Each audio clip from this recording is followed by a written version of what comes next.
Ito na yung inaantay, ito yung matagal nang tinatanong ng mga manggagawa at ordinaryong Pilipino na maglilink o magbibigay ng direksyon o direktang linya, koneksyon patungo kay Pangulong Bongbong Marcos at kay former Speaker Martin Romualdez. Ngayon, binabanggit ni Mr. President, before the year ends, bago magpasko, may mga makukulong. Sino itong mga makukulong na to? If you yourself, Mr. President, is directly implicated in the flood control anomaly. At yun nga mga kabayan, ano po masasabi nyo dito po sa birada po ni Congressman Eli San Fernando? Dito po sa kay PBBM at kay Martin Romualdez. Ayun nga po dito kay Congressman Eli. Hindi nga daw po safe itong si PBBM at si Martin Romualdez. Ito nga po ay may kaugnayan pa rin dun sa isiniwalat po ni Saldico, na kung saan ang may nag-uutos nga po sa kanya ito pong si Pangulong Bongbong Marcos na mag-insert, pinapadaan niya kay Bersamin. Si Bersamin naman kakausapin si Saldico, at si Saldico ipinagpapaalam kay Speaker. Ito po mga bayan, panoorin po natin to. Ito pong birada po ni Kong Eli dito nga po kay PBBM at kay Martin Romualdez. Ayan na mga boss, nagsalita na si resigned Representative Zaldico, ang former Appropriations Chair ng Kongreso noong 19th Congress, at idinawit na niya, isinama na niya si Pangulong Bongbong Marcos at si former Speaker Martin Romualdez dito sa usapin ng flood control scandal. Sige, pakishare. Magandang hapon mga kamanggagawa, mga ordinaryong Pilipino, mga ninakawan, mga nabaha, mga namatayan, mga naapektuhan ng mga nagdaang bagyo. Ayun mga kabayan, digit nga naman po, di ba? Dapat talaga ito, i-share po ito ng mga lalo na po yung mga naapektuhan po ng bagyo, lalo na yung mga taga Cebu, mga taga Visayas. Talagang dapat i-share niyo po ito. Di ba? Dahil para malaman po ng lahat kung sino po yung may pasimuno, kung bakit nagkakaroon po ng baha sa mga lugar ninyo, at kung bakit lumubog yung mga bahay ninyo at nangamatay yung mga kapamilya po ninyo. Diba? I-share nyo po mga kabayan para kumalat po at malaman po ng iba kung sino talaga yung mastermind. Itong malawakang pagnanakaw, mantakin nyo 1.7 trillion pesos ang ninakaw sa kaban ng taong bayan. Yung 1 milyon, itatimes mo sa 1,000, 1 billion yun. Yung 1 billion, itatimes mo pa sa 1,000 mga kabayan, yun po yung 1 trillion. Ito, sige, Sir Eli, tuloy po. Mga nawalan ng ari-arian, mga boss.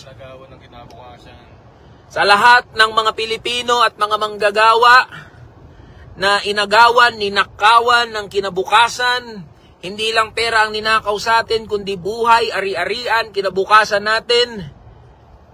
Magandang hapon po sa inyong lahat. Tama nga yung sinasabi nila, hindi lahat ng lihim ay mananatiling lihim. Mabubunyag at mabubunyag.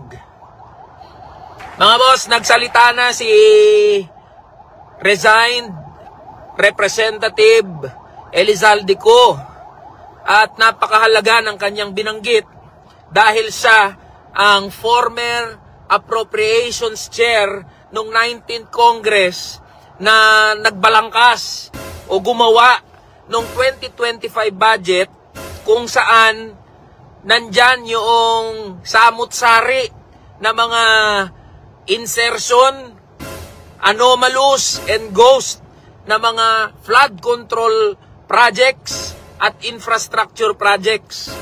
At napakahalaga mga boss ng statement na ito dahil idinadawit at itinuturo nito si Pangulong Bongbong Marcos at si former Speaker Martin Romualdez dito sa kagimbal-gimbal, the greatest corruption scandal in recent history.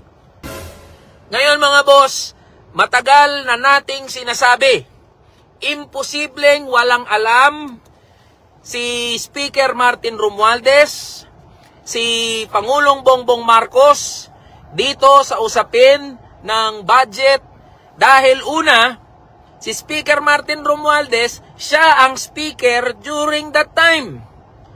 At lahat ng nangyayari sa House of Representatives ay alam. Imposibleng sabihin na hindi alam ng speaker bilang ikaw ang pinakamataas na leader ng House of Representatives. At hindi lang yun. Mahalaga yung sinabi ni resigned Representative Zaldico na pati si PBBM ay sangkot din. Bakit? Dahil siya mismo ang pumirma at nag-review ng 2025 General Appropriations Act. At ibig sabihin, pinatutunayan lang nito na alam niya rin itong mga usapin ng anomalous and ghost flood control projects and other infrastructure projects. Nung, di ba, nag-press con nga si Bongbong Marcos tinanong po siya Di ba? Tinanong po siya kung kasama yung pinsan niya. Di ba? Inabugadukan po niya yung pinsan niya, mga kabayan. Hindi daw po kasama. Di ba? Mantakin mong yan. Kaya po pala ayaw niyang madawit ang kanyang pinsan. Pag nadawit po ang kanyang pinsan, dawit din po siya, mga kabayan. Kaya pala sige at tanggi ni Junior, sige at tanggi ni Junior, na involved yung pinsan niya. Ang gusto niya po mangyari, matapos lang kay Zaldico. Kaya siguro si Zaldico ay nagsalita na dahil tinamagay, siya lang po yung inilalaglag siya lang po yung itinuturo. Siya po yung inuutusan Di po ba? Yun na nga, lumabas din ang totoo. Kaya pala pinagtatakpan ng Pangulo ang kanyang pinsan, dahil dawit silang dalawa dito. O, tuloy po natin. Sinabi nga, maski si DBM Secretary Amenah Pangandaman. Tama. Bakit hindi ba nababanggit yung pangalan ni DBM Secretary Amenah Pangandaman? Siya rin ay dapat na maimbestigahan dahil siya ang ulo ng Department of Budget and Management na siyang nakakaalam sa pasikot-sikot ng budget ng ating bansa. Ngayong nabanggit na ni resigned Representative Zaldico itong mga pangalan ni former Speaker Martin Romualdez at ni Pangulong Bongbong Marcos, tayo ay nananawagan na imbestigahan at panagutin si Pangulong Bongbong Marcos at mismong si former Speaker Martin Romualdez. Nananawagan tayo ng impartial at tunay na independent na pag-iimbestiga. Di ba, ang gumawa ng Independent Commission for Infrastructure ay si Pangulong Bongbong Marcos din. So dapat isama na sa dapat imbestigahan si Pangulong Bongbong Marcos. Siya mismo ay dapat masubject sa pag-iimbestiga. At dapat ang investigating body na mag-iimbestiga dito kay Pangulong Bongbong Marcos at kay former Speaker Martin Romualdez ay isang komisyon o body na walang direktang connect sa Pangulo at sa former Speaker na si Martin Romualdez. Ito dapat ay pangunahan ng mamamayang Pilipino at ng mga independent bodies, mga civil society organizations, mga ordinaryong Pilipino at mga manggagawa. Hindi natin pwedeng ipagkatiwala ang investigasyon at pagpapanagot sa mga bodies or investigating bodies na ginawa mismo ng Pangulo. Kaya napakahalaga nito. Di ba, sinabi nga po ni Auntie Claire Di ba? Ang mag-iimbestiga daw po sa pagkakadawit ni Bongbong Marcos, ICI. Di ba? Ang tanong po doon, paano po iimbestigahan ng ICI yung taong bumuo sa kanila? Diba? Yun po yung gusto mangyari ng Antikler, mga kabayan eh. ICI mag-iimbestiga kay Marcos, matik na yan. Diba? Sa Senado pa nga lang eh. Ang leader si Tuta Soto eh. Ang nag-iimbestiga si Pinky Lacson eh. May napala ba tayo? Tinuturo na nga ni Gutesa si Romualdez eh. May napala ba tayo? Ang binabaliktad pa, minamasama pa si Senador Marcoleta. Di mo ba? Sa kayo nakakita ng ganyan. Kaya kung ang mag-iimbestiga dyan, ICI, sila Lacson, ay wala pong mangyayari dyan. Wala pong mangyayari dyan. Tandaan nyo po yan. Hindi po mapananagot si Bongbong Marcos hanggat nakaupo pa rin po siya bilang Pangulo ng ating bansa. Tuloy mo po, sir. Itong statement ni resigned Representative Zaldico, dahil ito yung direct link, ito na yung inaantay, ito yung matagal nang tinatanong ng mga manggagawa at ordinaryong Pilipino na maglilink o magbibigay ng direksyon o direktang linya, koneksyon patungo kay Pangulong Bongbong Marcos at kay former Speaker Martin Romualdez. Ngayon, kung sinasabi natin lahat ng sangkot ay dapat managot, ang binabanggit natin ngayon, ibig sabihin, pati si Pangulong Bongbong Marcos ay dapat nang imbestigahan, sumalang sa investigasyon. Alam nyo mga boss, hindi simple yung statement. Hindi simple yung statement na binanggit ni Zaldico. Dahil ito yung nag-i-implicate, directly nag-i-implicate, merong direct hand. Ibig sabihin, sabi ng Pangulo, di ba? Sabi ni, sino nagsabi no? Si Yusek Claire Castro. Sabi ni Yusek Claire, papaano mai-involve ang Pangulo kung siya ang nagbukas nitong issue ng korupsyon? Ito na po yun. Sagutin nyo po ito ngayon, Malacanang. Kayo na mismo ang implicated, direkta, na itinuturo ng former approacher na si Zaldico. Ayan ngayon ayan na ang dapat natin na abangan. Ano ngayon ang justification dito ng Malacanang at ng Palasyo? Porket nagsalita si Zaldico, ibig sabihin ba niyan, absuelto na siya? Hindi po mga boss. Pinatutunayan lang nito na they are equally accountable. Kung ano ang galit natin kay Zaldico, kung ano ang galit natin doon sa mga nasangkot sa iba't ibang mga issue ng flood control anomaly, flood control scandal, ganun din dapat ang ating galit dito sa mga additional cast of characters na naidagdag. Ngayon. No, di ba tama naman po mga kabayan eh. Yun nga po yung sinasabi ko na, di ba? Parang lumalabas kasi ngayon mga kabayan. Si Zaldico, DDS na. Pro Duterte na dahil lang kinakalaban si Bongbong Marcos, si Zaldico DDS na mga kabayan. Dahil daw dinadawit na si Romualdez, DDS na po si Zaldico. Saka ba naman nakakita ng ganyang rasyonale ang butik yan? Diba? Nasa tamang pag-iisip po ba kayo? Palibasa inadawit na yung pangalan ni Bongbong Marcos, bigla niyong tatawagin si Zaldico na DDS na.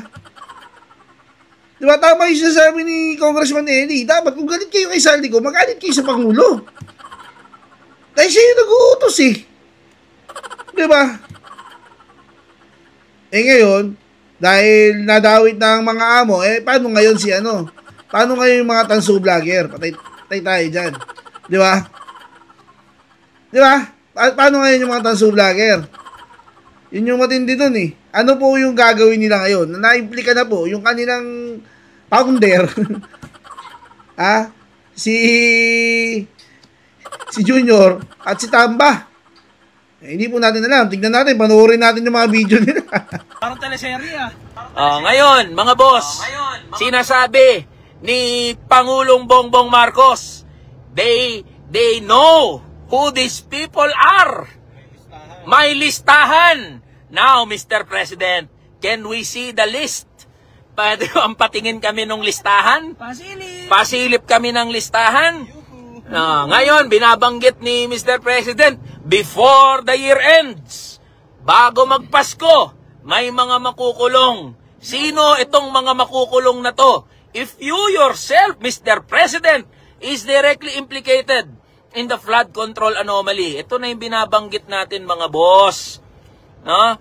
Na imposibleng walang kinalaman ang executive, imposibleng walang kinalaman ang Pangulo, ang executive branch, at ang former Speaker of the House patungkol dito. Napakaganda ng pagsisiwalat na nangyari ngayon dahil nabibigyan na tayo ng whole picture na ang korupsyon, mga boss, ay hindi kayang gawin lang ng isang tao o ng isang grupo ng mga tao, kundi ito ay nag-i-involve ng iba't ibang layer ng gobyerno, ng pamahalaan, ng iba't ibang mga sindikato mula sa nakunsabahan. Yung sistema mismo ay nakadesenyo para kurakutin ang kaban ng mamamayang Pilipino, ng mga ordinaryong Pilipino. So yan, nawawala daw ata ako. Yan, na ano tayo, na ginajam yung ano natin, ginajam yung ating ano, yung ating connection. Ano sabi ni Bongbong Marcos? May makukulong daw po sa Pasko? Ha? Mukhang meron na nga mga bayan. Mukhang bumanda po kayo. Mukhang bumanda po kay Bongbong Marcos yung sinabi niyo may makukulong bago Pasko Ha? Directly implicated po sila eh. Hindi po nila, ito pwede ikaila eh. Ngayon pa, may ilalabas na part 2 si Saldico, mga kabayan. Yun po yung inaabangan ng lahat. Yung part 2 ng kanyang expose, mga kabayan. O sige ba, patapusin na po natin to si Sir Eli. Pasensya na po kayo, sumisingit ako, mga kabayan. So ang binabanggit natin dito, hindi lang si Bryce Hernandez ang may kaya niyan. Hindi lang si Diskaya, kakayanin ni Diskaya, kakayanin ni Bryce Hernandez, ni Alcantara, kakayanin ng mag-asawang Diskaya, yung pagkopo sa mga kontrata, yung dyan sa flood control, anomaly and scandal, hindi. Merong pagtutulungan, merong pagkukuntsabahan na nangyayari, mga boss.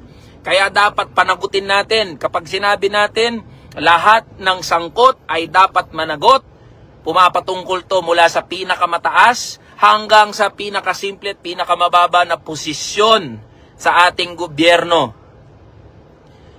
Kaya yan, may nagsasabi. May nagsasabi, mga boss, DDS daw si Eli. Alam nyo, mga boss, lahat ng sangkot dapat managot. Keso si Marcos, keso kung sino man yan, na mga opisyal ng gobyerno, lagpasan nyo na ho yung kulay-kulay. Lagpasan nyo na ho yung mga pagsamba nyo sa mga politiko. Ninanakawan kayo pa rin. Ninanakawan na. Gumising ho tayo. Hindi to usapin ng pagiging pro-Marcos o pro-Duterte. Hindi to usapin ng kulay sa politika. Ninanakawan na tayo harap-harapan. Kaya wag tayong kulay-kulay. Parang hindi naman kayo nanonood palagi at nakaantabay sa mga sinasabi at inilalabas natin sa social media at sa media. Wala tong kulay-kulay, mga boss. Ngayon lang ulit siya nakanood.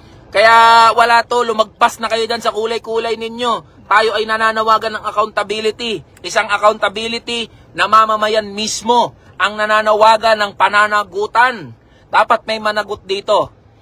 So ayan, mga boss, sa lahat po ng mga manggagawa at ordinaryong Pilipino, sa mga binaha, sa mga nalubog na bahay, sa mga hindi nakapasok, sa mga nawalan ng kabuhayan, sa mga namatayan, sa mga nalubog sa putik, sa mga na-flash flood, sa mga na-landslide. Mga boss, yung galit ninyo ay dalhin nyo sa social media at sa labas ng social media. Tayo po ay mag-ingay, mga lampag, kumilos. At kapag tayo ay nag-decide na kumilos, ibinabalik natin yung kapangyarihan, yung tunay na kapangyarihan sa kamay ng mamamayang Pilipino ng mga ordinaryo. Kaya nananawagan ako ng patuloy na pagkilos. Okay na nga mga kabayan, tatapusin na po natin yung video dyan patungkol sa banat po ni Sir Eli. Tagpasan nyo na po yung mga kulay-kulay na yan. Kung kayo pro Duterte, pro BBM, Biglawan, dapat tapos na po kayo dyan. Sabi ko ni Sir Eli, kasi nga po, ninanakawan na po tayo harap-harapan, padadagutin po natin yung mga nagnanakaw. Ngayon po napangalanan na si Bongbong Marcos, si Romualdez, kailangan po silang pananagutin. Hanggang dyan na lang po mga kabayan ha. Paalam.